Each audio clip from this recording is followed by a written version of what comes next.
ఓం శ్రీ గురుభ్యో నమ. ఓం శ్రీ మాత్రే నమ. ఈరోజు మనం శ్రీ లలితా సహస్రనామ స్తోత్రంలోని 961వ నామం గురించి తెలుసుకోబోతున్నాం. ఈ నామం అమ్మవారిని గుణాతీత అని కీర్తిస్తుంది. ఈ నామానికి మంత్రస్వరూపం శ్రీ గుణాతీతాయై నమః.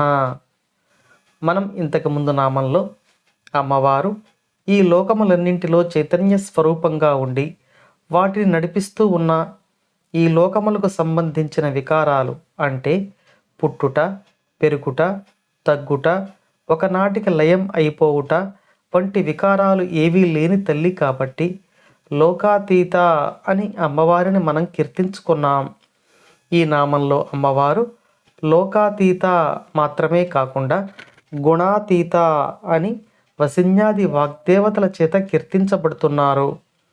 ఈ లోకంలో సత్వగుణము, రజోగుణము, తమోగుణము అనే 3 గుణాలు ఉంటాయి. ఈ 3 గుణములు సృష్టిలోని సకల జీవులలో ఉంటాయి. ఈ గుణములకు మూలము అమ్మవారు. అమ్మవారు వివిధ జీవుల యొక్క సంస్కారాలను అనుసరించి ఈ గుణములను జీవులకు అనుగ్రహిస్తారు.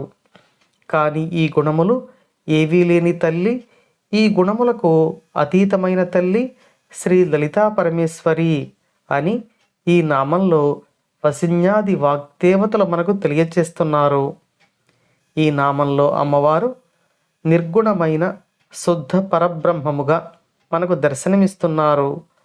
3 గుణములను సృష్టించిన నిర్గుణమైన పరమాత్మ ఈ నామంలో గుణములు లేనివారుగా వసిన్యాది వాగ్దేవతల చేత తెలియబడుతున్నారు.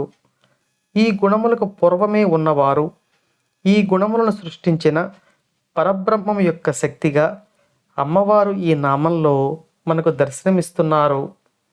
అమ్మవారి అనుగ్రహం మనపై ఎల్లవేళలా ఉండాలని కోరుకుంటూ ఓం శ్రీమాత్రే నమః.